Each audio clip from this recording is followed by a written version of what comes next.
국정 혼란과 국가 위기를 불러온 민주당의 의회 독재가 도를 넘고 있습니다. 줄탄핵이 줄기각되면서 헌법재판소에서 제동이 걸렸지만 브레이크가 고장난 기관차처럼 폭주를 멈추고 있지 않습니다. 민주당의 탄핵 성적표는 현재까지 8연패, 8전 전패입니다. 정상적인 팀이라면 팬들에게 사과하고 감독을 교체하고 전략도 바꿀 것입니다. 하지만 민주당은 정신 승리로 일관하며 남탓만 하고 있습니다.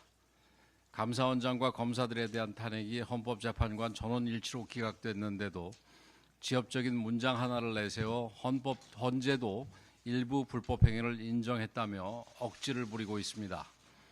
국정마비와 혼란을 불러온 것에 대해 국민께 사과하기는커녕 정부 여당 공격에만 열을 올리고 있습니다. 도둑이 몽둥이를 들고 주인에게 으름장을 놓는 격입니다. 심지어 일부 야권 고위 인사들이 최상목 권한대행에 직접 연락해서 탄핵소추를 경고했다는 이야기까지 나오고 있습니다. 사실이라면 단순한 정치적 협박을 넘어 삼권 분립을 훼손하는 중대한 행위입니다. 한 발 더 나가서 민주당 추미애 의원은 탄핵소추 시 국회가 조사권을 가질 수 있게 해야 한다고 주장했습니다. 입법부가 수사도 하고 탄핵도 추진하겠다는 초헌법적인 발상입니다. 지금은 국회에 무소불위의 권한을 줄 때가 아니라 거대 야당의 탄핵 남발을 막을 제도적 보완책을 만들어야 할 때입니다.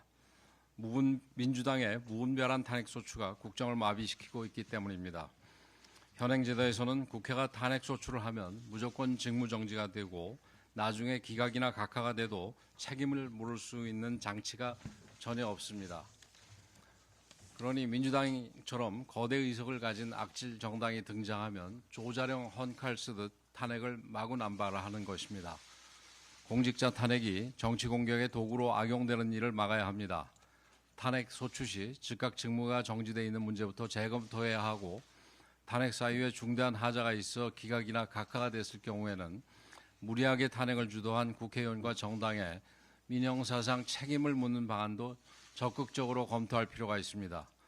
지금처럼 거대 정당이 입법 권력을 무기화한다면 국회도 정부도 사법부도 정상적으로 작동할 수 없습니다. 더 나아가 민주당은 자신들의 폭주는 돌아보지 않고 대통령을 파면하라며 국민을 선동하고 헌재를 압박하는 데 온 힘을 쏟고 있습니다.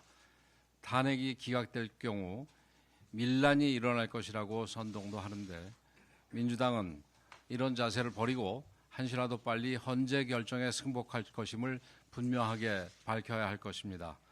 또한 헌법재판소는 어떠한 위협에도 흔들리지 말고 오직 법과 원칙에 따라 국민들께서 납득할 수 있는 판결을 내려야 할 것입니다. 그것만이 정치적 혼란을 최소화하고 국정을 정상화하는 발인길임을 잊지 말아야 할 것입니다.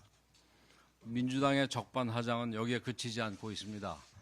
국익과 미래가 걸린 외교까지도 정쟁의 도구로 삼고 있습니다.